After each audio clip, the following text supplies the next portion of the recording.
Dawn broke over Ashford Manor with the tentative grace of autumn in 1847, the kind of morning that seemed designed by Providence itself for new beginnings, when mist clung to the valley like a silk veil, and the first light turned the falling leaves to coins of copper and gold. The house had been awake since before sunrise, alive with the peculiar energy that attends a wedding day, servants rushing through corridors with armfuls of white roses, the cook barking orders in the kitchen where the wedding breakfast was taking shape, chambermaids whispering excitedly as they performed their duties with unusual care. In the east bedroom, Miss Eleanor Hartley sat motionless before her mirror, already dressed in her wedding gown, a creation of ivory silk and Brussels lace that had taken 6 seamstresses 3 months to complete, and she looked, by all accounts, like a bride from a storybook, her dark hair arranged in an elaborate coiffure threaded with pearls, her face pale but composed, her hands folded carefully in her lap to avoid crushing the delicate fabric. She was 23 years old, of respectable family but modest fortune, and today she was to marry Lord Philip Hastings, a match that had pleased her parents enormously and had seemed, to Eleanor herself, a pathway to the life she had been raised to expect: comfort, security, children, a place in society. The knock at her door came at 6:30, and she called for entry without turning from her reflection, assuming it was her mother come to fuss over some final detail, but it was instead the young footman Thomas, his face peculiarly stricken, carrying a sealed letter on a silver tray. "For you, miss," he said, his voice barely above a whisper, and something in his expression made Eleanor's stomach tighten with an unnamed dread even before she broke the wax seal bearing Philip's family crest. The words swam before her eyes at first, refusing to coalesce into meaning, but then they sharpened into a clarity that was worse than any confusion. "Asterisk, my dear Eleanor, I find I cannot in good conscience proceed with our wedding today. The reasons are complex and reflect poorly on my own character rather than any deficiency in yours. I have taken the early coach to London and thence to Dover. Please convey my apologies to your family. I am conscious that this is an act of profound cowardice, and I can offer no excuse that would be adequate. I release you from all obligations. Yours, Philip. Asterisk." The letter slipped from her fingers to the floor, a small rectangle of cream paper that held within its brief sentences the complete destruction of her future, and Eleanor sat frozen, her reflection in the mirror showing a bride who no longer had a groom, a woman in a wedding dress that had suddenly become a costume for a performance that would not take place. The sounds of the house continued around her, the servants still bustling, still preparing, still believing that in 2 hours Miss Eleanor Hartley would walk down the aisle of St. Catherine's Church to become Lady Hastings, and she could not move, could not speak, could not reconcile the magnitude of what had just occurred with the cheerful innocence of the morning.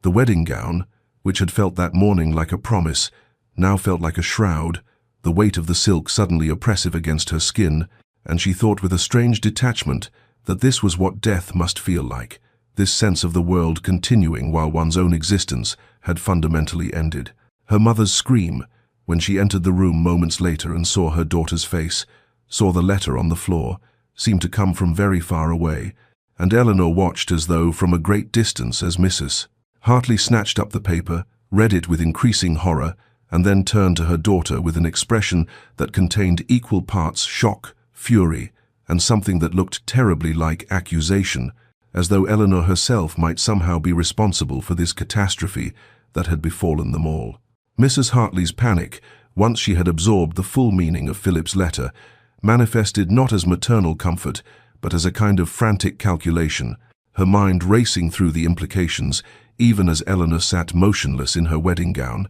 and her first words were not, "Are you well?" or "How can I help?" but rather, "The guests, oh God, the guests are already on their way to the church. Some will have arrived already. What are we to tell them?" Eleanor heard her mother's voice as though through water, the words distorted and strange, and she found herself thinking with peculiar clarity that this, then, was the true horror of her situation, not the private heartbreak of rejection, which she might have borne in solitude, but the public spectacle of her humiliation, the fact that at this very moment carriages were rolling toward St. Catherine's Church, carrying 200 members of society who expected to witness her triumph and would instead witness her degradation, Her father arrived moments later, summoned by her mother's cry, and Eleanor watched his face transform as he read the letter, watched the color drain from his complexion, as he understood not merely that his daughter had been jilted, but that his own financial situation, which had been precarious and was to have been stabilized by this advantageous match, was now in jeopardy. "This is catastrophe," he said, and Eleanor noted with a strange detachment that he did not look at her as he spoke, but rather at the letter, at the walls, at anything but his daughter's face. "We are ruined. The scandal alone will be insurmountable, but beyond that, the debts I incurred in expectation of this alliance, the promises I made." His voice trailed off, and Eleanor understood then with perfect clarity that she was not, in this moment, a beloved daughter to be comforted, but rather a failed investment, an asset that had inexplicably lost all value. Her mother was speaking rapidly now, presenting options with desperate energy. They could send word to the church that Eleanor had taken ill, that the wedding must be postponed, though, of course, everyone would eventually learn the truth, and the postponement would only delay the inevitable scandal. Or they could simply not appear at all, could remain here at Ashford Manor and face the consequences of leaving 200 guests waiting in vain. Or, and here, her mother's voice took on a peculiar quality that Eleanor recognized as barely suppressed hysteria.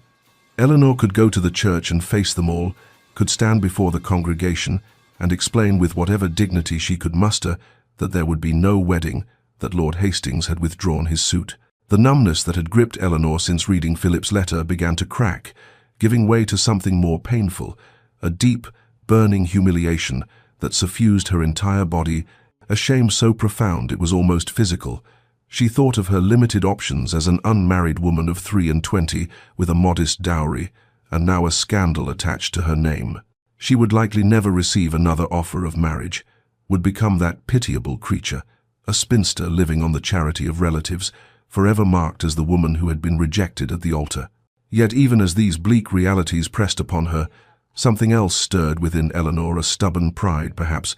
or simply a refusal to add cowardice to her list of humiliations. "I will go to the church," she heard herself say, her voice sounding strange to her own ears, distant and formal. "I will face them. I will not hide from what has been done to me." Her parents stared at her as though she had suggested something utterly mad, but Eleanor rose from her seat before the mirror, the wedding gown rustling around her, and moved toward the door with a determination that surprised even herself, driven by the conviction that if she was to be destroyed by this day, she would at least meet her destruction standing upright. The carriage ride to St. Catherine's Church passed in a blur of autumn countryside, the beauty of the morning now seeming like a mockery, and Eleanor found herself thinking of all the foolish dreams she had entertained about her future with Philip, the children she had imagined, the home she had pictured, the life that had evaporated in the space of a single letter. And she understood with bitter clarity that she had never truly loved him. She had loved the idea of him, the security he represented, the escape from the vulnerability of her unmarried state, and perhaps that made this abandonment not less painful, but differently painful,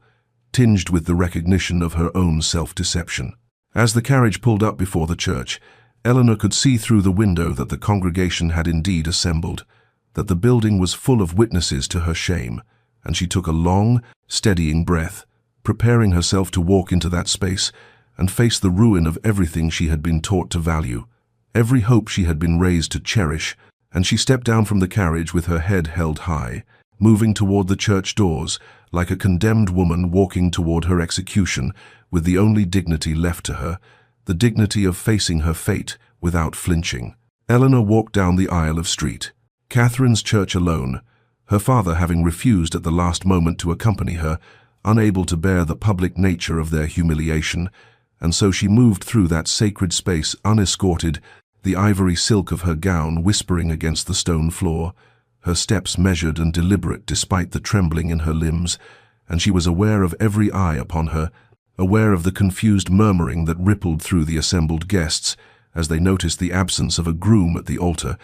the empty space where Lord Philip Hastings should have been standing, seeming to expand with each step she took, becoming a void that threatened to swallow her entirely. The vicar, Reverend Thornbury, stood at the front of the church with an expression of profound discomfort, his eyes darting between Eleanor and the empty space beside him. clearly uncertain of what protocol demanded in such an unprecedented situation, and Eleanor could see the moment when comprehension dawned on the faces in the pews, could watch the realization spread through the congregation like ripples across a pond. Something was terribly, irredeemably wrong. This was not merely a delayed groom but an absent one, and the bride was walking alone toward an altar where no marriage would take place. She reached the front of the church and turned to face the sea of faces, all those members of society who had come expecting to witness her triumph and would instead witness her degradation, and she drew a breath that seemed to come from the very depths of her being, preparing to speak the words that would confirm their suspicions and cement her ruin, preparing to explain with whatever dignity she could summon that Lord Hastings had withdrawn his suit, that there would be no wedding, that they had all assembled to witness not a union, but a public abandonment. Her voice, when it came, was steadier than she had expected. "Ladies and gentlemen, I must inform you that—" But she got no further, for at that moment the great doors of the church, which had been closed after the last guests arrived, swung open with a sound like thunder, and every head turned to see a figure silhouetted against the autumn morning light. A tall man striding into the church with such commanding presence that the murmuring ceased instantly, replaced by a silence so complete that Eleanor could hear the rustling of his coat as he moved. He was perhaps 32 years of age, dressed in formal attire of obvious quality, with dark hair and features that were striking rather than handsome, marked by a certain severity that suggested a man accustomed to authority, and Eleanor had never seen him before in her life. Yet he walked down that aisle with the confidence of someone who had every right to be there, his eyes fixed not on the congregation but on her, and when he spoke, his voice carried through the vaulted space with perfect clarity, cutting through the shocked silence like a blade through silk. "I believe there has been a mistake. This is my wedding." The words hung in the air, impossible and incomprehensible, and Eleanor felt the church tilt around her as though the very foundations of reality had shifted. For this stranger, this unknown man, had just claimed her wedding as his own, had inserted himself into the narrative of her humiliation with an audacity that defied all reason, and she stood frozen at the altar, her prepared speech forgotten, her mind struggling to process what was happening, even as the stranger, whoever he was, continued his purposeful approach, moving toward her with the absolute certainty of a man who knew exactly what he was doing, while she knew nothing at all except that her morning of devastation had just taken a turn into territory she could never have anticipated, territory that might be salvation or might be a different species of disaster entirely. The confusion that rippled through St. Catherine's Church was almost palpable, a collective incomprehension that manifested in gasps and whispers and the rustling of fabric. As 200 guests shifted in their pews to better observe this extraordinary development, and Sebastian, for Eleanor, would later learn that this was Sebastian Ashworth, Duke of Rothermere, a man whose name she had heard in passing but whose face she had never before seen, continued his approach to the altar with the kind of absolute authority that made questioning him seem somehow impossible, as though the sheer force of his will could reshape reality itself, and Eleanor stood frozen in her ivory gown, her mind struggling to comprehend what was happening, even as some instinct told her that this stranger, whoever he was, had just offered her something she could not yet name but desperately needed. He reached the altar and positioned himself beside her, close enough that she could see the fine weave of his coat, could detect the scent of bergamot and something else, something like cedar or autumn leaves, and then he turned to her with those striking dark eyes and spoke in a voice pitched for her ears alone, a voice that cut through the chaos in her mind with surprising clarity. "Trust me, I am offering you a choice."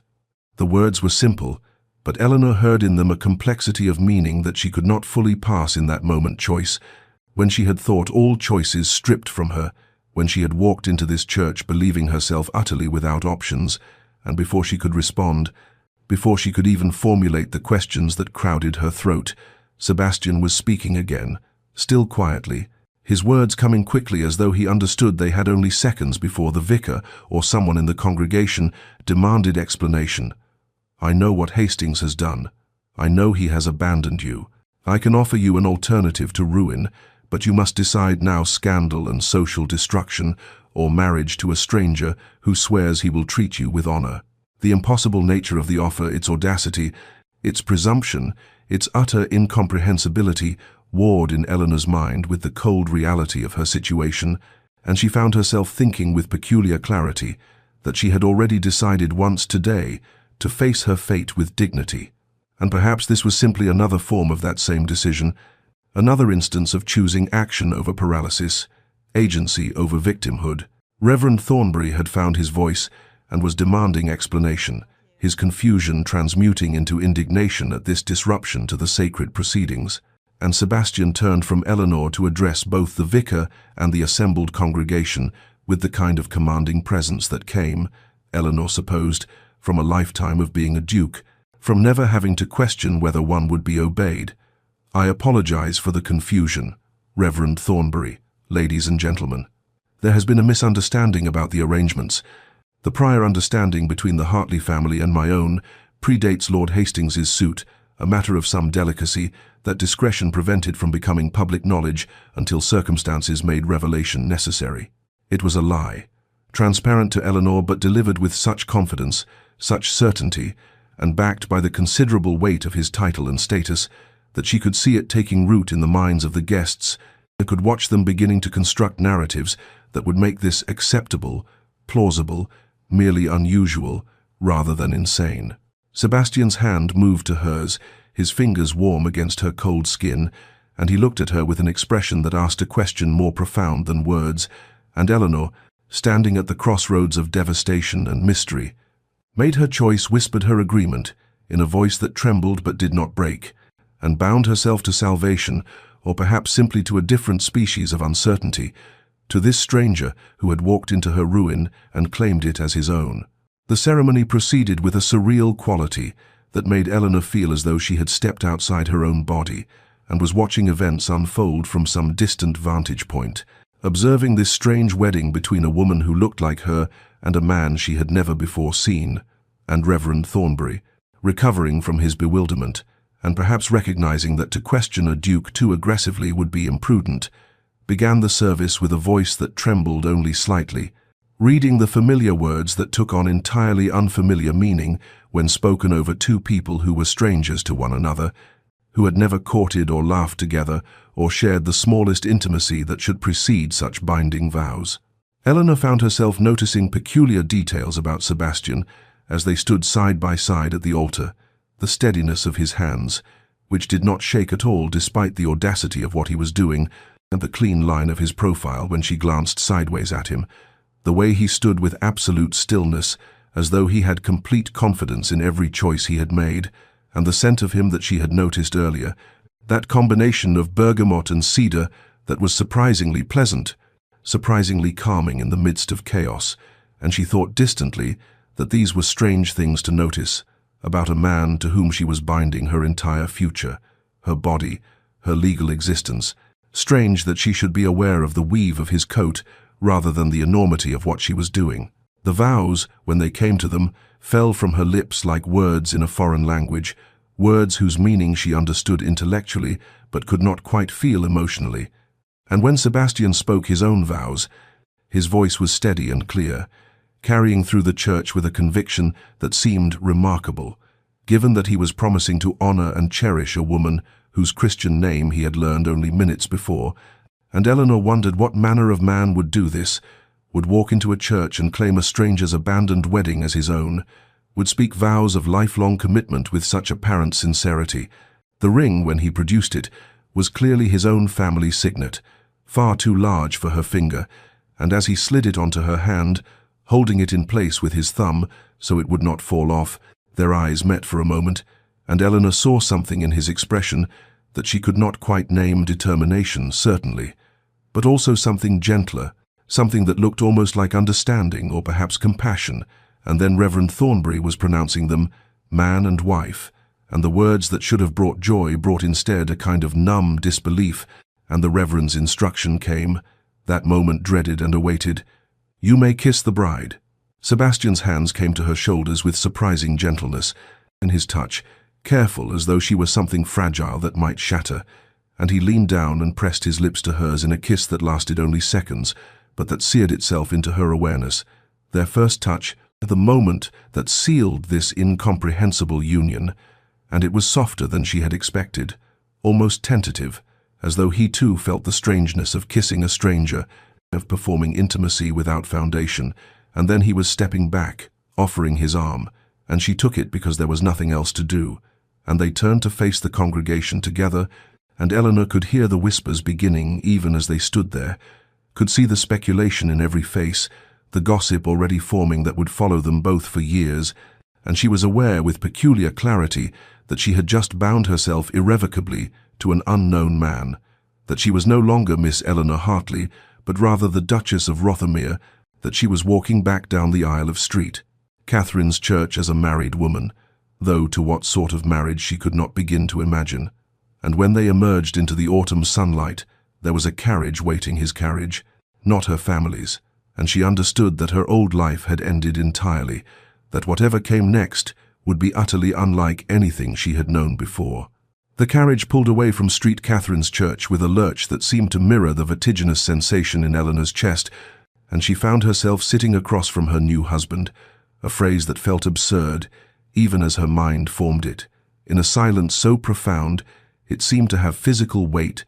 pressing down upon them both as the wheels rolled over the cobblestones and carried them away from everything Eleanor had ever known. And she stared at her hands in her lap, at the oversized signet ring that kept sliding around her finger, and wondered with a kind of detached hysteria what manner of dream or nightmare she had entered, what strange realm existed where one could begin the day, preparing to marry one man and end it bound legally and spiritually to another she had never before met. The silence stretched between them, heavy with unspoken questions, hers about his motivations and expectations, his perhaps about whether she would dissolve into hysterics or demand to be returned to her family, and Eleanor could feel Sebastian's presence across from her with an awareness that seemed heightened by the enclosed space, the intimacy of the carriage that trapped them together, and she thought that she should speak, should ask the thousand questions that crowded her mind, but her throat felt closed, and her thoughts scattered like leaves in wind, incapable of forming coherent speech. Finally, after what felt like hours, but could only have been minutes, Sebastian spoke, his voice cutting through the silence with surprising gentleness. "I realize you must have questions, and you deserve answers." Eleanor lifted her eyes to his face and found him watching her with an expression that seemed genuinely concerned, and he continued, explaining that he had heard of Philip Hastings's intentions through mutual acquaintances in London. That word had reached him only yesterday, of Philip's plan to abandon the wedding, and Eleanor felt a flash of something like anger. Why had no one thought to warn her, to give her more than hours to prepare? But Sebastian was continuing, revealing that he had known Philip at university, that he was familiar with his character, his weaknesses, his pattern of creating disasters and fleeing them. "Hastings has gambling debts," Sebastian said, his tone matter-of-fact but not unkind, substantial ones, to men who do not accept excuses or delays in payment, and he has fled to the continent to escape both his creditors and the marriage that he had come to view as another trap, another obligation he lacked the courage to fulfill. The information should have devastated Eleanor, this confirmation that Philip's abandonment was rooted not in any failing of hers, but in his own moral weakness, but instead, she felt only a strange numbness, as though the day had already contained so much shock that she had no capacity left for additional pain. And she found herself asking the question that mattered most. Why would you do this? Why would you rescue a stranger? Sebastian was quiet for a moment, his dark eyes studying her face with an intensity that made her want to look away but somehow could not. And then he said simply, "Because I could not stand by and watch you destroyed by another man's cowardice,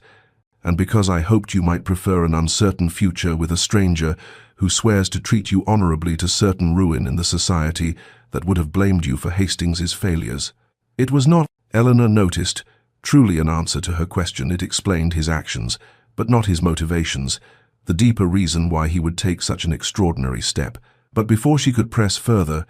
she found herself asking the question that frightened her most. What do you expect from this arrangement? Sebastian's expression softened slightly, and he leaned forward, his forearms resting on his knees, closing some of the distance between them. Time, patience, the chance to know one another. I expect nothing that you are not willing to give, Eleanor. I may call you Eleanor? She nodded mutely, and he continued. I do not expect you to feel anything for me, certainly not yet, perhaps not ever, but I hope we might at least build something honest between us, whatever form that takes." The landscape outside the carriage windows had changed from the familiar lanes around her family's estate to wilder country, hills rising in the distance as they traveled north toward lands Eleanor had never seen,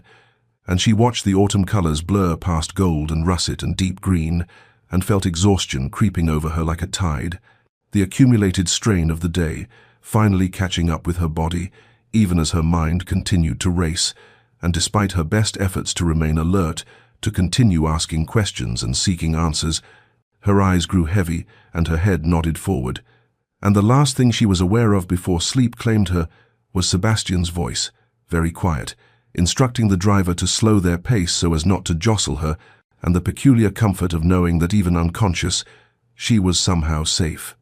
Eleanor woke to the sensation of the carriage slowing, the change in rhythm pulling her from sleep that had been deeper than she expected, and she blinked against the dimming afternoon light to find Sebastian still sitting across from her, his expression unreadable as he gazed out the window, and when he noticed her stirring, he said quietly, "We've arrived at Rothermere," and Eleanor turned to look out her own window and felt her breath catch at the sight of the estate that was now somehow her home. Rothermere Hall rose before them like something from a painting, all grey stone and mullioned windows, magnificent in its architecture yet somehow melancholy in its grandeur, as though the house itself carried a weight of sadness, and the grounds that surrounded it were extensive, sweeping lawns and distant woods and gardens that she could see even from this distance had a wild, untended quality, and Eleanor thought that it was beautiful but lonely. This place, beautiful but somehow bereft of joy,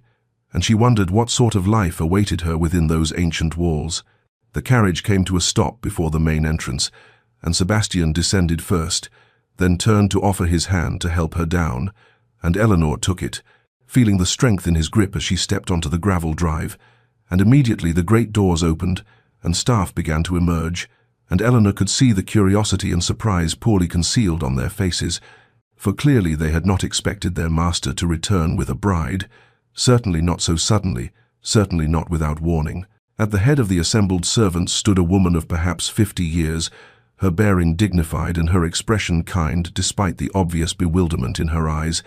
and Sebastian said, "Mrs. Brennan, may I present the Duchess of Rothermere? Eleanor, this is Mrs. Brennan, who has kept Rothermere Hall running efficiently since before I was born." Mrs. Brennan dropped into a curtsy, and when she rose, Eleanor saw warmth in her face alongside the questions that clearly crowded her mind, and the housekeeper said, "Your Grace, welcome to Rothermere. We are honored to receive you," and Eleanor managed to murmur her thanks, though she felt the unreality of the moment that she should be addressed as "Your Grace," that she should be standing here as mistress of this vast estate, and that any of this should be happening at all. Sebastian spoke to the assembled staff with easy authority, instructing them that the Duchess was to be given every comfort, that her word was to be respected as his own, that she had travelled far and would require time to settle. And then Mrs. Brennan was guiding Eleanor into the house, through halls that seemed to echo with emptiness despite their grandeur, up a sweeping staircase to the first floor, and finally to a suite of rooms that Mrs. Brennan announced had been the Duchess's chambers. The rooms were beautiful, a spacious bedchamber with windows overlooking the gardens, a smaller sitting room, a dressing room, but there was something about them that spoke of long disuse, a quality in the air that suggested these spaces had not housed a living presence in many years, and Eleanor noticed that while everything was clean, there was a kind of stillness here,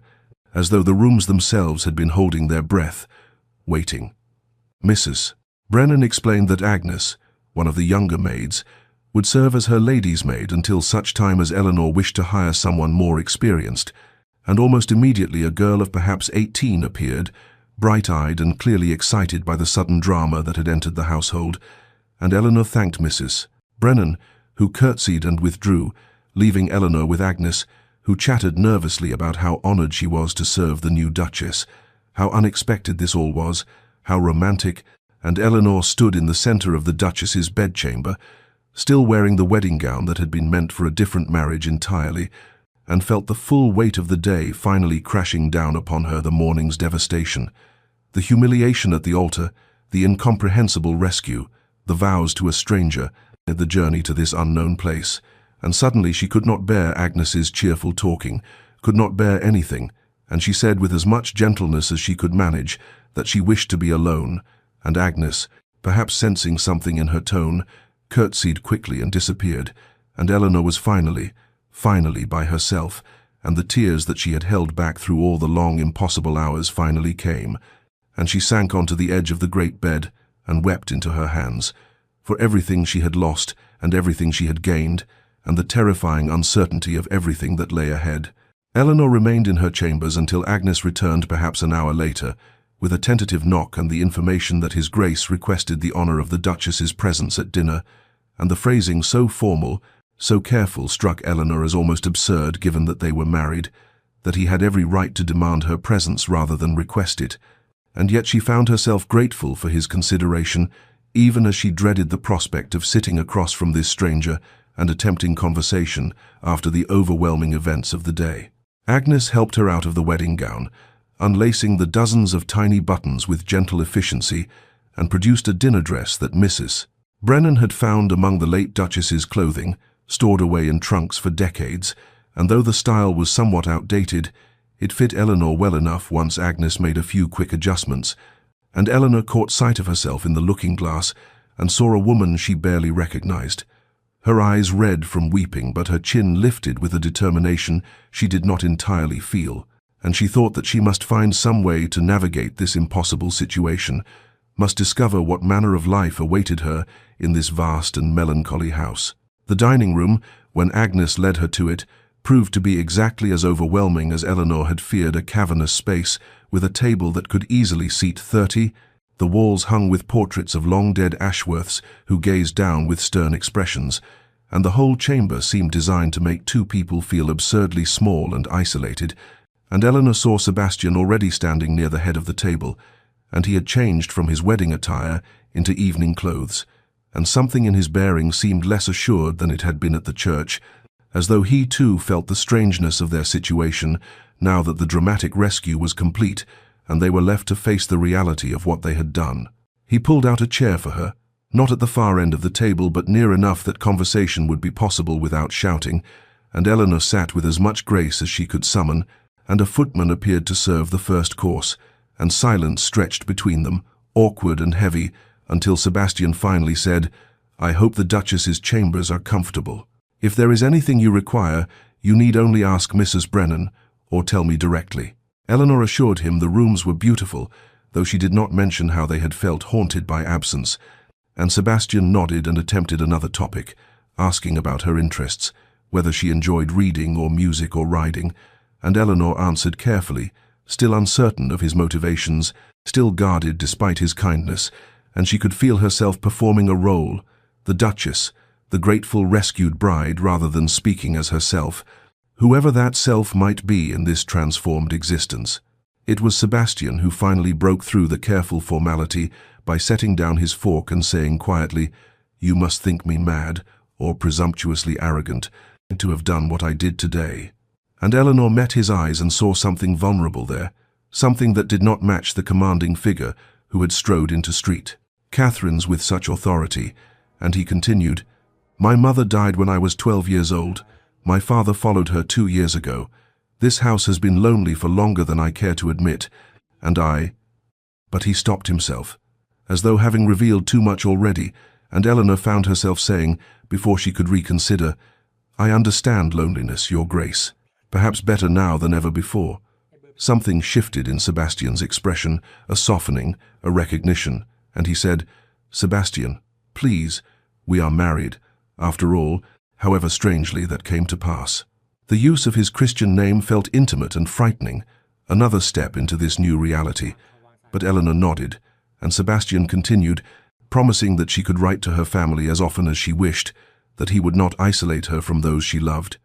And his unexpected kindness in acknowledging the trauma of the day, in recognizing that she had lost much even as she had gained a title and wealth, made Eleanor feel something crack in her chest, some portion of her defensive walls crumbling, and when the meal finally ended, and Sebastian asked if she required anything else,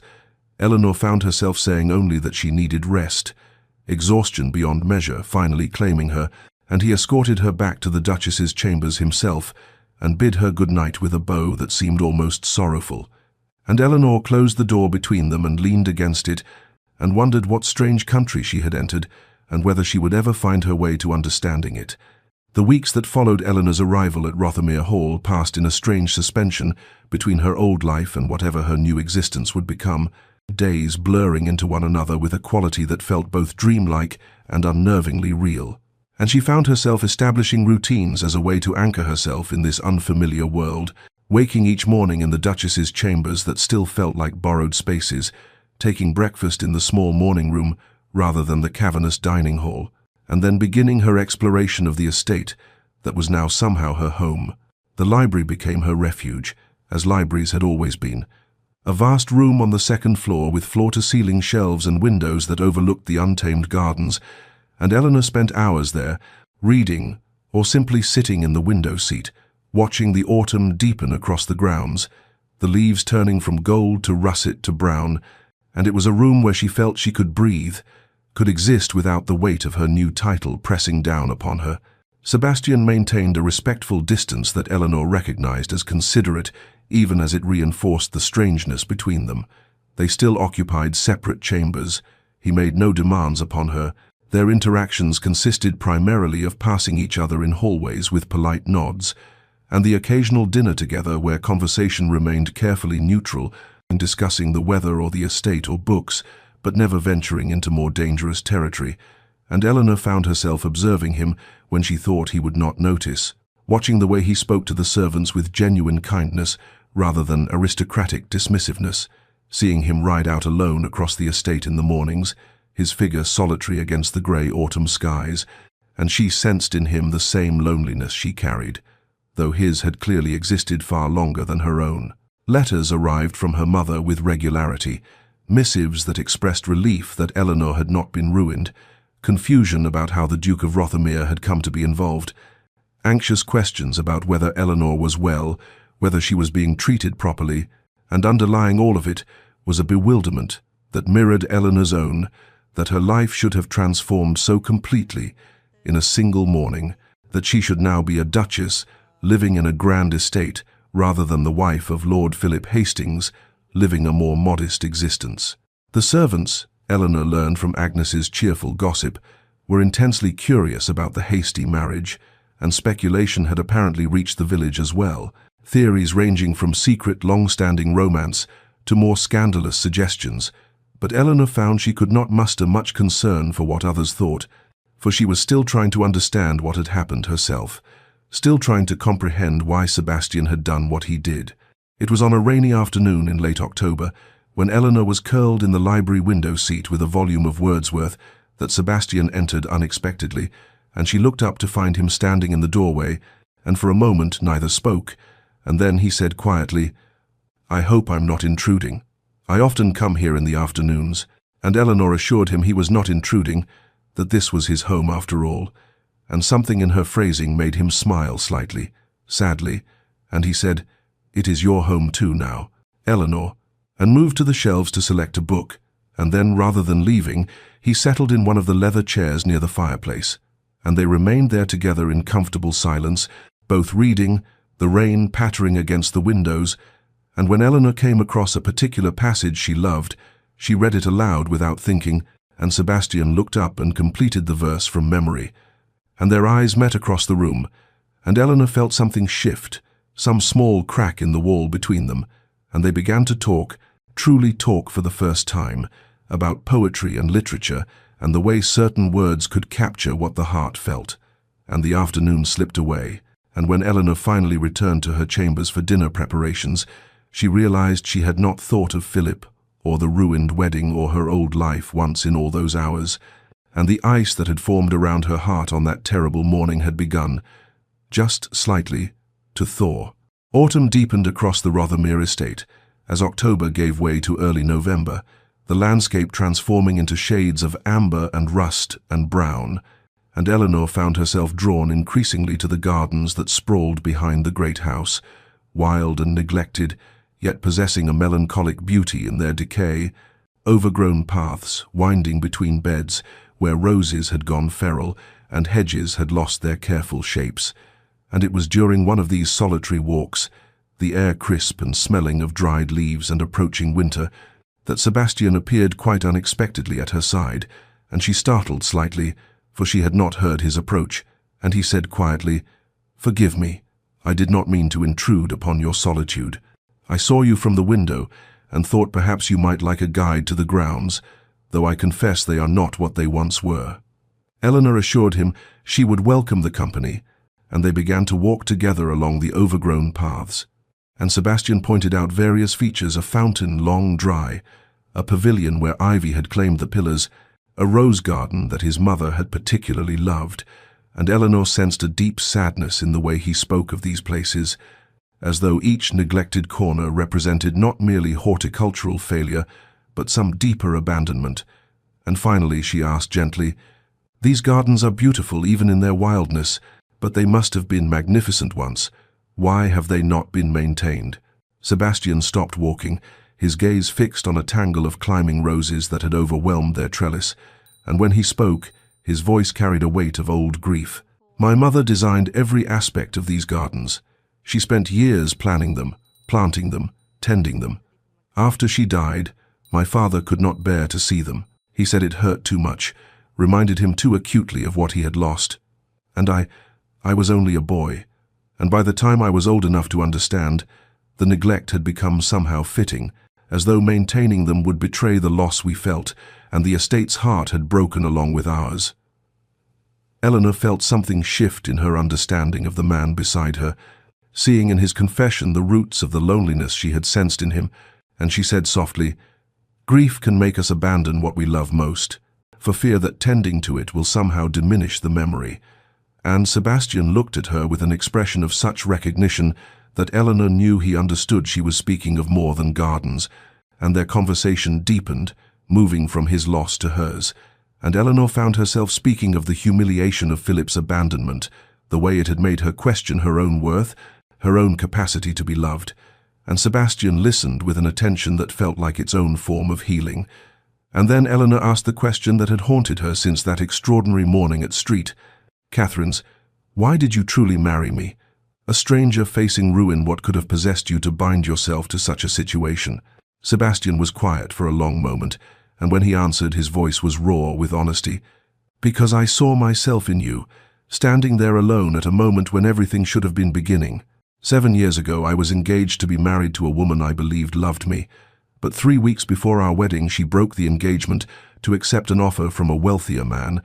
a marquess who could give her more than a mere duke's second son could offer, and I stood in an empty church meant for our ceremony, and felt the world judge me, insufficient, unworthy, and when I heard that Philip Hastings had abandoned you, for I knew Philip from university, knew his weakness and his selfishness,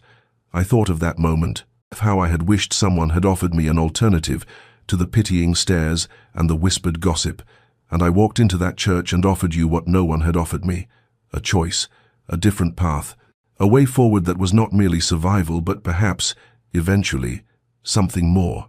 Eleanor felt tears sting her eyes at his confession, understanding suddenly that they were bound not merely by expedient circumstance, but by the parallel experiences of rejection and loneliness, both of them acquainted with the particular pain of being found wanting by those who had promised to love them, and she reached out without thinking and took his hand, and Sebastian's fingers closed around hers, and they stood together in the neglected garden as the autumn wind scattered leaves around them, two wounded souls beginning to recognize in each other the possibility of healing. The weeks that followed their conversation in the garden passed with a quality distinctly different from those that had come before, for something had shifted between Eleanor and Sebastian, some barrier had been breached, and as October gave way to November, they began to establish new routines that brought them into each other's company with increasing frequency, and Eleanor found herself waking earlier each morning in anticipation of the rides they had begun taking together across the estate, Sebastian appearing at her door with a gentle knock and an invitation that she never refused, and they would ride through the frost-touched landscape, their breath and their horse's breath creating clouds in the cold air, and he would point out boundaries and landmarks, explaining the workings of the estate, with a patience that suggested he took genuine pleasure in sharing this knowledge with her. To Eleanor's surprise, Sebastian began teaching her the practical aspects of managing Rothermere, bringing her into the estate office and showing her the account books, explaining rents and expenditures and the delicate balance required to keep such a large property functioning. And Eleanor discovered in herself an unexpected aptitude for figures and organization, her questions insightful enough that Sebastian would pause and look at her with something like admiration, and she found deep satisfaction in understanding how the estate worked, in feeling herself becoming not merely an ornament in the great house, but a participant in its life. Small kindnesses began to accumulate between them like gentle snowfall, barely noticed in each individual moment, but transforming the landscape nonetheless. Sebastian bringing her tea in the library when he saw she had been reading for hours, the cup appearing at her elbow without fanfare, Eleanor mending a torn book jacket on a volume she knew to be his favorite, saying nothing about it but leaving it where he would find it. And these gestures, so much more eloquent than words, spoke of attention being paid, of care being taken, of two people beginning to weave their lives together strand by quiet strand. The staff noticed the change. Eleanor could see it in Mrs. Brennan's knowing smiles and Agnes's barely suppressed delight, the household settling into a contentment that suggested they approved of the warmth growing between their Duke and Duchess, and gossip from the village reported that opinion was shifting there as well, the initial scandal of the hasty marriage giving way to speculation of a different sort, romantic rather than suspicious. An evening ritual developed, unplanned but quickly becoming essential, where after dinner they would both gravitate to the library, and one or the other would read aloud Shakespeare or Milton or their beloved Wordsworth, their voices filling the book-lined room while the fire crackled and the world outside grew dark and cold.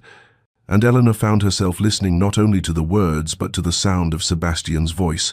rich and textured, and she would glance up from her own book to find him looking at her with an expression she was learning to recognize, something tender, something searching, something that made her heart quicken. It was during one such evening when they both reached for the same volume on the shelf,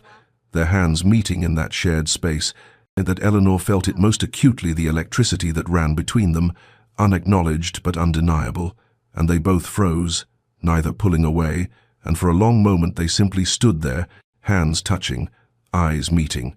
And Eleanor saw in Sebastian's face the same awareness she felt, the same longing, the same fear of breaking whatever fragile thing was building between them,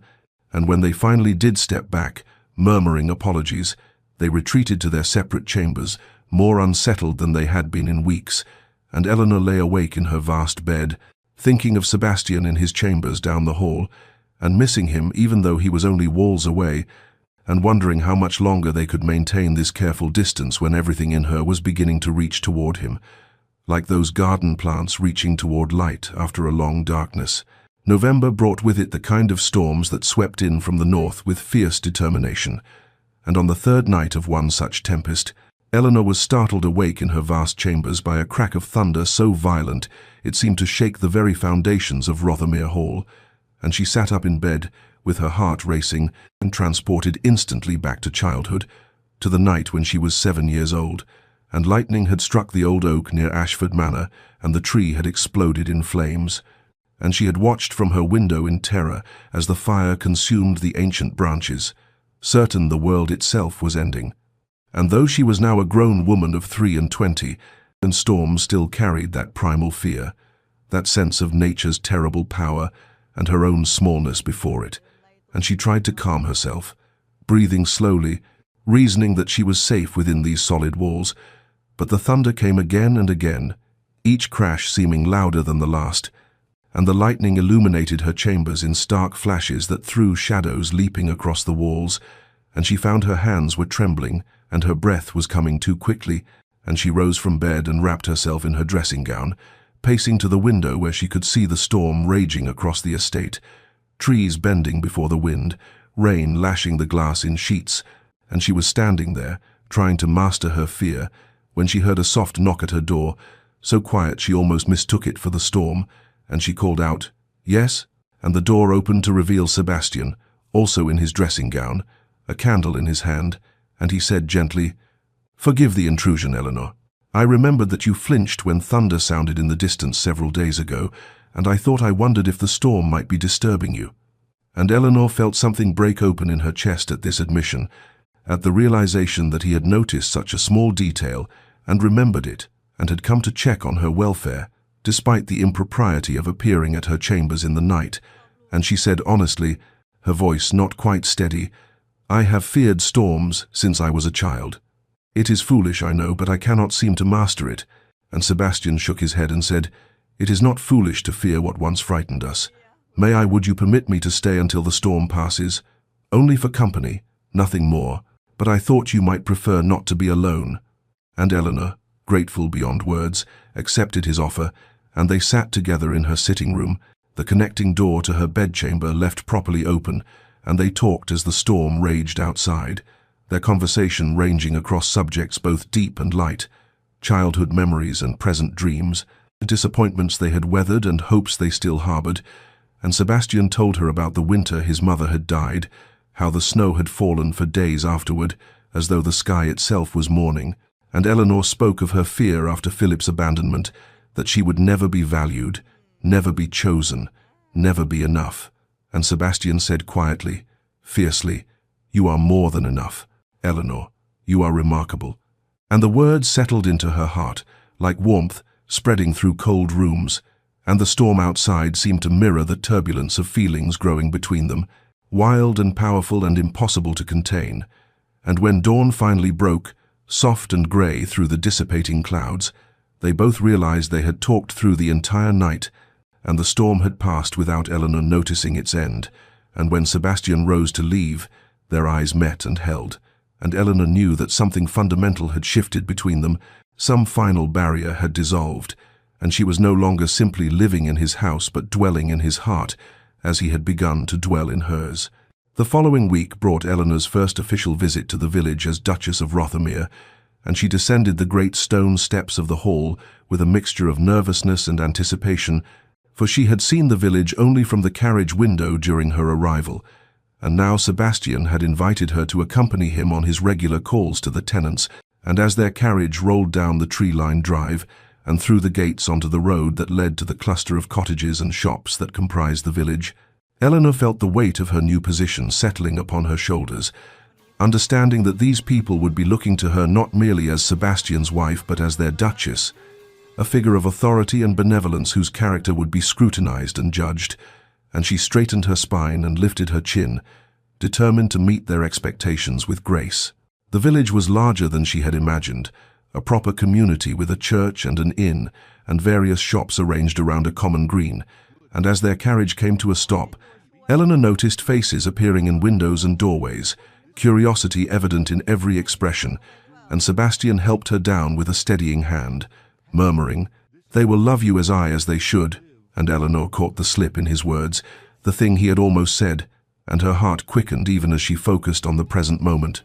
And they walked together toward the first cottage, where Sebastian explained a tenant farmer needed to discuss drainage issues, and Eleanor listened as Sebastian spoke with the man with respect and genuine interest, and she found herself asking questions about the man's family, his children, his hopes for the next planting season, and she saw the surprise in the farmer's weathered face that the Duchess would care about such things, would speak to him as though his answers mattered. And when they left, Sebastian said quietly, "You have a gift for making people feel seen, Eleanor," and she realized she genuinely cared, that these were not abstract concepts of tenants and duties, but real people whose lives intersected with hers, and she wanted to know them, to help where she could, to be worthy of the position she had so unexpectedly assumed. It was at the third cottage that they encountered the sick child, a girl of perhaps 6 years old, and the mother's worried face told Eleanor everything before words were spoken, and while Sebastian discussed practicalities with the father, a doctor would be sent from the estate, medicine would be provided. Eleanor asked if she might sit with the child for a moment, and the mother, surprised but grateful, led her to the small bedroom where the girl lay pale and feverish in her bed, and Eleanor sat beside her and took her small hot hand and spoke to her gently, telling her stories of brave princesses and kind dragons, and the child's eyes, though heavy with illness, focused on Eleanor's face with trust, and Eleanor felt something shift in her heart an understanding of what it meant to be part of this community, to have the power to bring comfort and the responsibility to use it well. And when she finally emerged from the cottage, she found Sebastian waiting, and the expression on his face was one she had never seen before, something soft and wondering and profoundly moved, and he said nothing, but his eyes spoke volumes, and the village women who had gathered at a respectful distance to observe their duchess seemed to reach some collective conclusion, and Eleanor felt their acceptance settle around her like a warm shawl. And on the return journey to Rothermere, as the carriage swayed gently along the rutted road, Sebastian said, "You were remarkable today, Eleanor. The way you spoke with them, the genuine care you showed, you have brought something to Rothermere that has been missing for far too long." And Eleanor, emboldened by the emotion in his voice, said quietly, "You have brought life back to Rothermere, but perhaps we have brought life back to each other." And the words hung in the air between them, an acknowledgement of what they had both been feeling but neither had dared to name, and Sebastian reached across the space that separated them on the carriage seat and took her hand, and this time neither of them pulled away, and their fingers intertwined as though they had been designed to fit together exactly so, and Eleanor felt the warmth of his touch spreading through her, like sunlight through morning mist, burning away the last vestiges of the confusion and uncertainty that had characterized the early weeks of their marriage, and she understood with sudden clarity that what had begun as a desperate rescue, a stranger's incomprehensible kindness, had transformed into something real and deep and necessary, and that she was no longer simply living in Sebastian's house or bearing his name, but dwelling in his heart as he had come to dwell in hers. And the realization was both terrifying and exhilarating, for she had not thought to find love again, and had not imagined herself capable of trusting another man after Philip's betrayal. But here was Sebastian, patient and kind and true,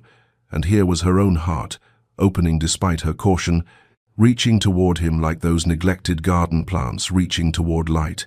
and neither of them spoke for the remainder of the journey, but their hands remained clasped, and that silent communication said everything that words could not yet express. The letter arrived on a grey December morning, when frost still clung to the windows of Rothermere Hall, and Eleanor was in the breakfast room with Sebastian, discussing plans for the estate's Christmas preparations, when Mrs. Brennan entered with the post arranged on a silver tray, and Eleanor noticed immediately the letter addressed to her in handwriting she had once known as well as her own, and her hand froze halfway to her teacup, and Sebastian, ever observant, followed her gaze and saw what she had seen, and he said quietly, "That is Philip's hand, is it not?" And Eleanor nodded, unable to speak, and a cold dread settled in her stomach, for she had not heard from Philip since that terrible morning in September, had not wanted to hear from him, had tried her best to forget he had ever existed, and now here was his writing, stark and familiar on the cream-colored envelope, intruding into the life she had been building with such careful hope, and Sebastian said, "You need not read it if you do not wish to. I can have it burned." But Eleanor shook her head and said, her voice steadier than she felt, "No, I should know what he has to say." And she took the letter with trembling fingers, acutely aware that Sebastian remained in the room, a solid presence beside her, and she broke the seal and unfolded the pages, and Philip's words swam before her eyes, an apology of sorts, though inadequate and self-pitying, explanations that revealed more cowardice than honor, confessions of gambling debts that had grown insurmountable, admissions of panic and shame that had driven him to flee rather than face the consequences of his choices, and then news that he was emigrating to America, sailing within the week, attempting to start fresh where his failures were unknown, and woven throughout the letter was an assumption that cut deeper than any apology could heal, the presumption that she must hate him, that she must be miserable in her hasty marriage to a stranger, that her life must be a prison of regret and suffering. And as Eleanor read these words, she waited for the anger to come, the bitterness, the sense of betrayal renewed. But what she felt instead was something she had not anticipated, a profound and complete indifference, an absence of feeling so total it startled her, and for this man who had once been her intended, whose abandonment had shattered her world only 3 months prior,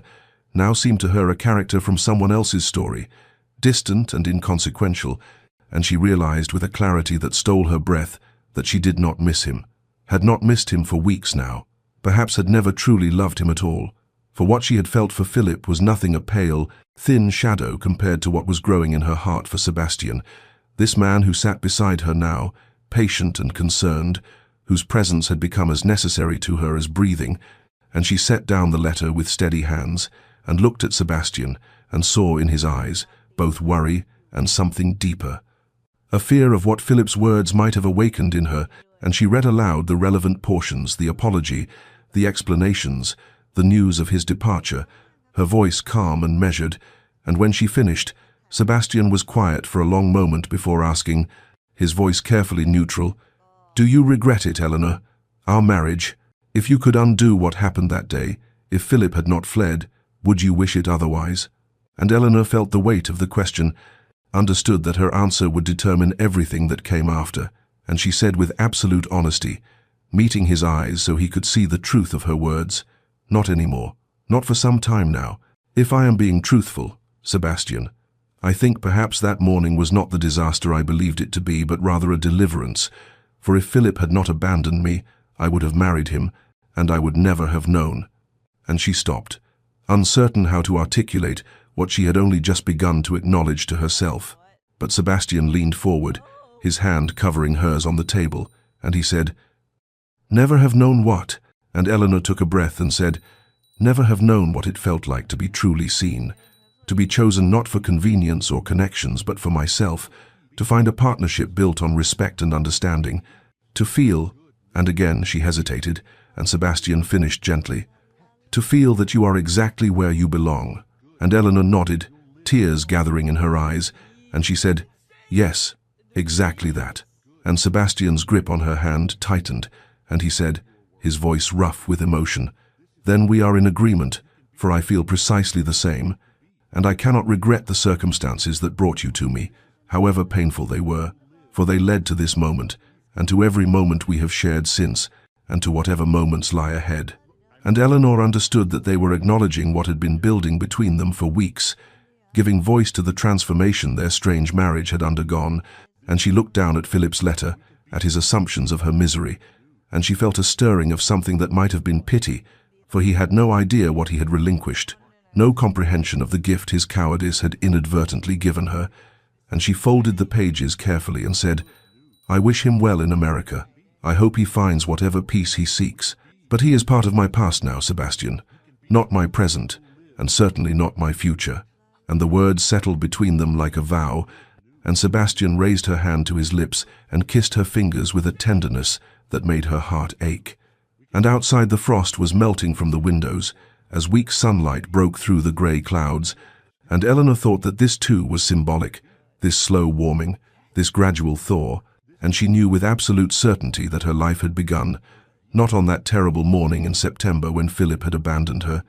but in the moment when Sebastian had walked through the church doors and offered her a choice, and she had been brave enough, or desperate enough, or perhaps simply wise enough, to take it. December arrived at Rothermere Hall with the first snow of the season, fat white flakes drifting down from a pewter sky to blanket the estate in hushed stillness,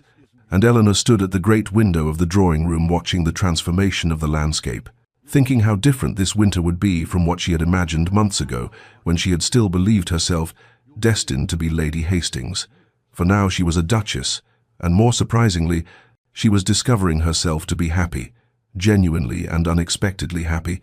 And when Sebastian entered the room behind her and asked what occupied her thoughts, she turned to him with a smile and said, "I was thinking we should celebrate Christmas properly this year, bring light and warmth to Rothermere, for it seems a house that has been too long without celebration."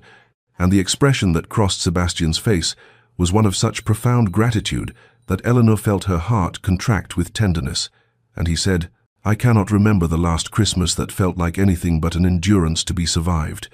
And Eleanor crossed to him and took his hands and said, "Then, let us create new memories, better ones." And so they began, and the following days saw Rothermere transformed as Eleanor organized the staff and planned decorations and arranged for greenery to be brought in from the woods, and Sebastian watched her moving through the house with purpose and joy, bringing life to rooms that had been dormant for years, and he thought that she was like spring arriving in the depths of winter, unexpected and precious and utterly necessary.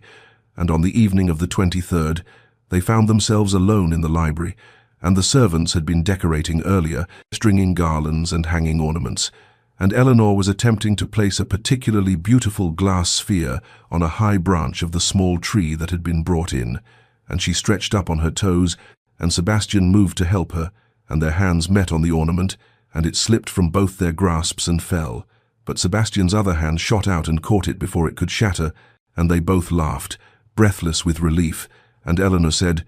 "Your reflexes are remarkable." And Sebastian said, "Years of catching things my father threw at me in temper," and then immediately looked surprised that he had revealed such a thing, for they did not often speak of his father, and Eleanor's expression softened with understanding, and she said gently,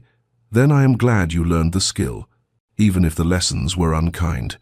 And Sebastian set down the ornament carefully and turned to her, and there was something in his eyes that made Eleanor's breath catch, and he said, "Eleanor, But whatever he meant to say was interrupted by Agnes entering with more ribbons, and the moment passed. But later, after the maid had gone, and they were hanging the final decorations together, Eleanor looked up and realized they were standing beneath a sprig of mistletoe that the servants must have hung earlier, and she said, "Sebastian," and he followed her gaze upward and went very still, and for a long moment neither of them moved, and then Sebastian said quietly, "I would not presume, but Eleanor," emboldened by weeks of growing certainty, by the knowledge that her feelings were returned, even if unspoken, stepped closer to him and said, "Then let me," and she rose on her toes and kissed him, tentatively at first,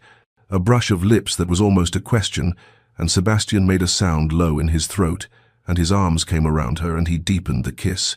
and years of loneliness melted between them like snow, meeting warm earth, and when they finally drew apart, both breathing unsteadily, Sebastian touched his forehead to hers and whispered, "May I court my own wife, Eleanor? May we begin again properly this time with intention and hope?"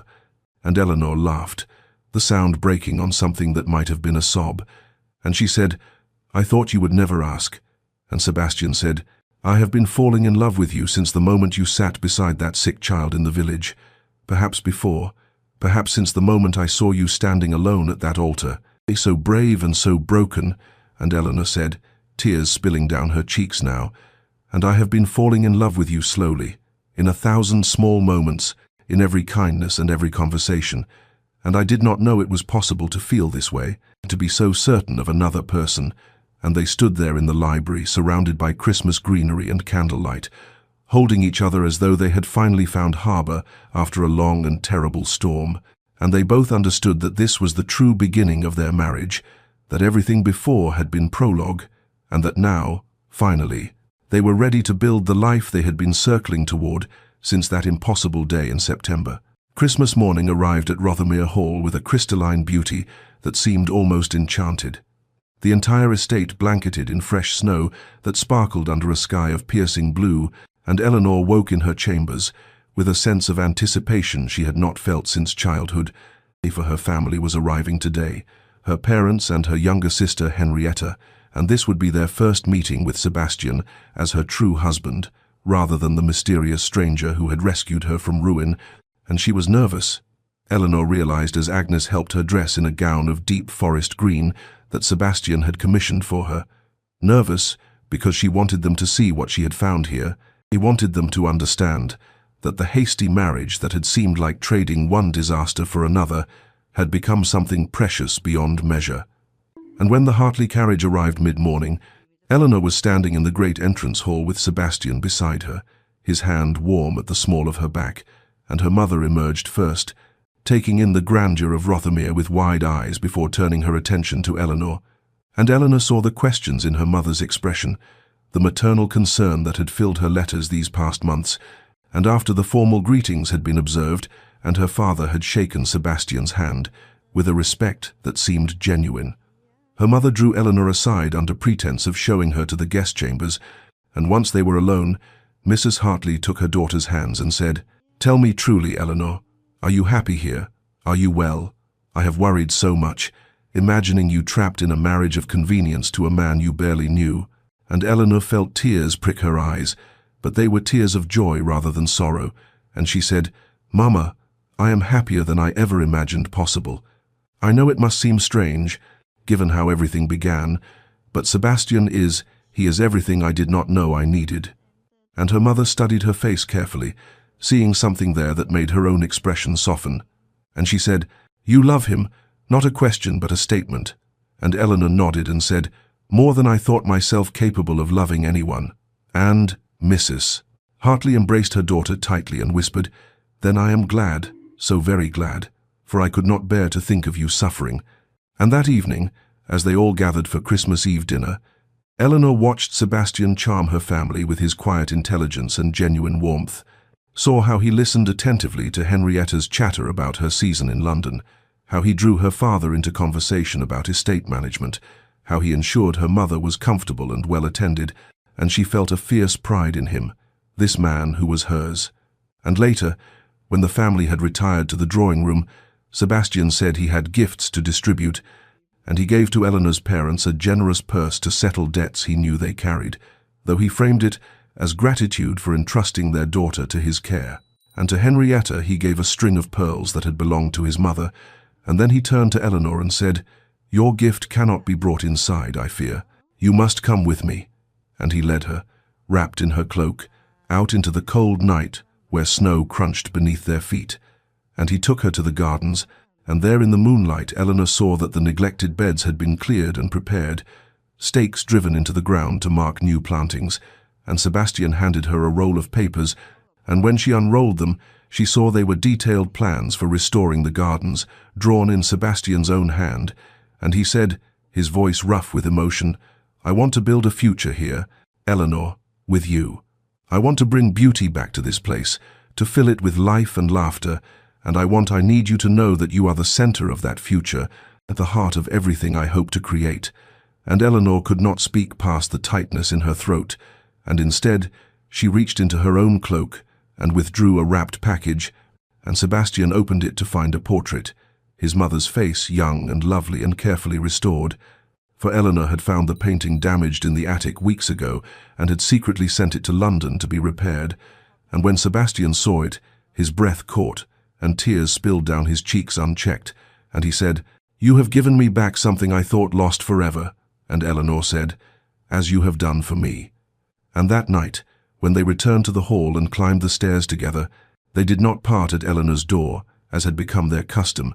and instead Sebastian followed her inside, and what passed between them in the privacy of her chambers was tender and passionate and utterly transformative, the final barrier between them dissolving, and afterward, as they lay together in the darkness, Eleanor thought that they had finally found what neither had been seeking but both desperately needed,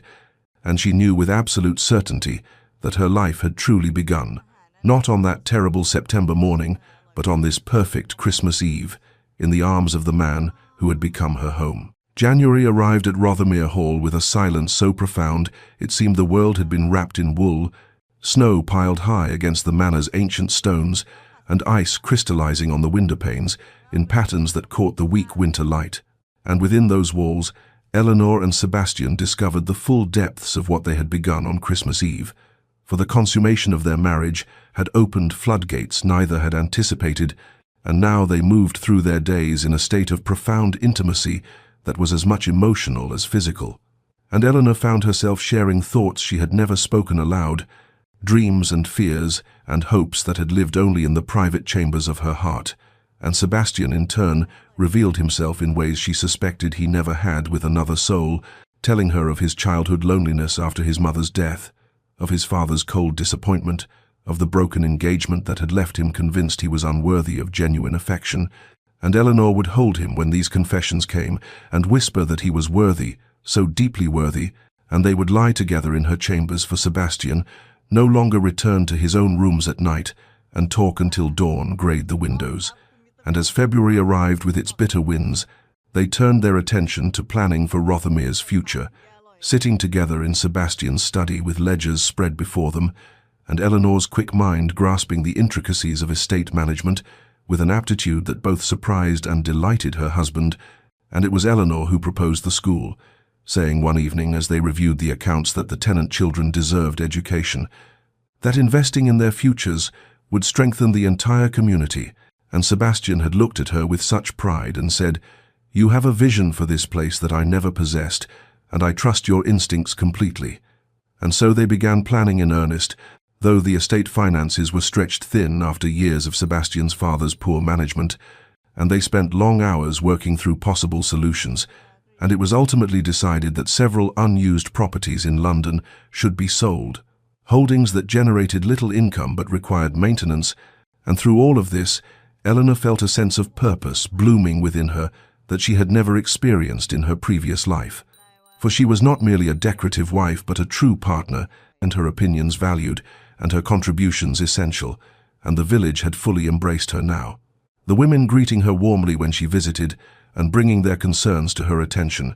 And one afternoon Mrs. Brennan entered the drawing room where Eleanor sat with correspondence and said,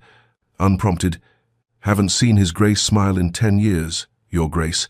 not until you arrived, and now it seems he cannot stop." And Eleanor felt tears prick her eyes at the simple observation, and that evening when Sebastian returned from riding the estate boundaries, snow clinging to his greatcoat and colour high in his cheeks, Eleanor went to him and helped him remove the heavy garment and said,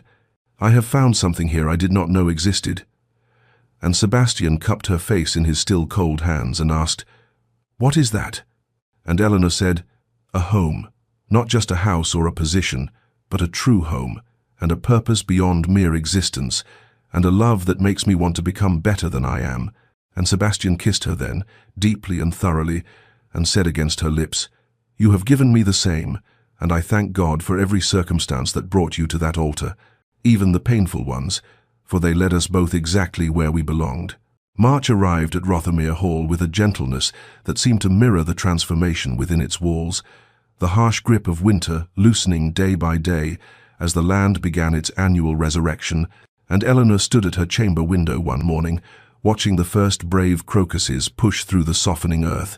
and felt a corresponding stirring within her own body, a subtle change that she had suspected for several weeks, but had not spoken aloud, and when she placed her hand against her still flat stomach, she knew with absolute certainty that she was carrying Sebastian's child, and the knowledge filled her with a joy so profound it nearly overwhelmed her, though beneath that joy ran an undercurrent of fear, for her own mother had lost 2 babes between Eleanor and Henrietta, and childbirth was a passage through which not all women emerged. But when she told Sebastian that evening in the library where they sat reading together, his reaction was everything she could have hoped for, his face transforming with wonder as he knelt before her chair and placed his large hands carefully on her stomach as though he might feel the tiny life already. And he said, "A child. Our child," his voice thick with emotion, and then Eleanor saw the fear surface in his eyes, the same fear she carried, and he said, "I cannot lose you, Eleanor. I have lost everyone I have ever truly loved, and if something should happen." But she stopped his words by taking his face in her hands and saying, "We will face whatever comes together, as we have faced everything else. And you must have faith, my love, for we have too much to live for now." And in the days that followed, Sebastian became almost unbearably tender with her, his hand finding her stomach at every opportunity, his protectiveness intensifying until Eleanor had to gently remind him that she was not made of glass. And meanwhile the estate gardens began their own miracle, the bulbs that Sebastian's mother had planted decades ago emerging from the earth in defiant profusion, crocuses giving way to daffodils and tulips, and Eleanor and Sebastian would walk among them in the lengthening evenings and speak of the future, of the child who would grow up here knowing love and security, and they began planning the nursery, choosing rooms that had stood empty and unused for generations, and Eleanor wrote to her mother with descriptions of her happiness that made her own hand tremble with the force of feeling. And one afternoon in the village, where Eleanor had gone to discuss plans for the school's construction, she encountered quite unexpectedly Lady Hastings, Philip's mother, and the older woman stopped as though struck, and after a long moment she approached Eleanor and said, her voice trembling, "Your Grace, I must offer my deepest apologies for my son's unconscionable behavior, and for the pain and humiliation he caused you." And Eleanor, who had once imagined this woman as a future mother-in-law, felt nothing but a distant pity, and she said with perfect sincerity, "Lady Hastings, your son's choice, though painful at the time, led me to exactly where I belonged, and I have found a happiness I never would have known otherwise. so I bear him no ill will, and I hope he has found some measure of peace in his new life." And the older woman's eyes filled with tears, and she pressed Eleanor's hand and said, "You are gracious beyond what we deserved,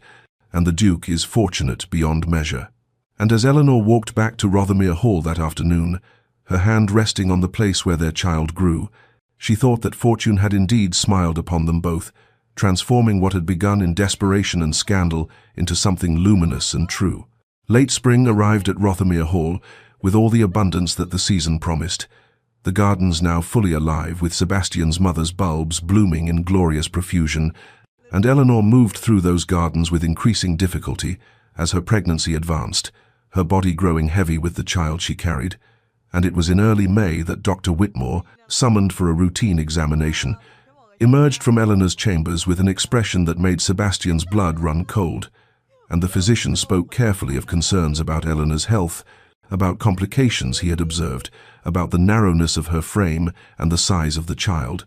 and Sebastian heard the unspoken warning beneath the careful words, "Childbirth might claim her," as it had claimed so many women. And in that moment, every loss he had ever endured came rushing back with suffocating force. His mother's death when he was 12, his father's cold withdrawal afterward, the fiancée who had abandoned him, and the thought of losing Eleanor, who had become the very center of his existence, filled him with a terror so profound he could barely breathe. And when he entered her chambers, she took one look at his face and understood, and she reached for his hand and said, "Come, sit with me." And when he sat beside her on the chaise, she said gently, "You are afraid," and he could not deny it, saying with raw honesty, "I cannot lose you, Eleanor. I have lost everyone I have ever truly loved, and if something should happen during the birth—" But she placed her fingers against his lips and said, "Then have faith, my love, for we have too much to live for, you and I and this child, and I do not intend to leave you, not now, not when we have built something so precious together." And her calm certainty steadied him somewhat, though the fear remained a constant companion through the following weeks, and the estate seemed to hold its breath along with them. The servants praying for the Duchess's safety, Mrs. Brennan organizing the household with military precision, and Sebastian became almost unbearably attentive, rarely leaving Eleanor's side, his hand finding her swollen belly at every opportunity, as though he could protect both wife and child through sheer force of will. And when Eleanor's labor began on a warm June evening, the pains coming fast and hard, Sebastian refused to leave despite propriety dictating that husbands remain elsewhere, and he stayed through that long agonizing night, holding Eleanor's hand as she struggled and suffered, whispering encouragements and prayers and promises, and dawn was breaking over Rothermere, the gardens golden in the early light, when the child finally came with a lusty cry, a son, healthy and strong, and Eleanor lay exhausted but alive, gloriously alive, and Sebastian wept as he held her, tears of relief and joy and overwhelming gratitude streaming down his face unchecked. And when the midwife placed the baby in Eleanor's arms, she looked at Sebastian with such love and said, "See, I told you to have faith." And in that moment their small family was complete, and they named him James Thomas after both their fathers, a bridge between past and future. And in the days that followed, as Eleanor recovered with Sebastian hovering devotedly nearby, both of them knew they had passed through darkness into light, and the love between them had been tested and proven unbreakable.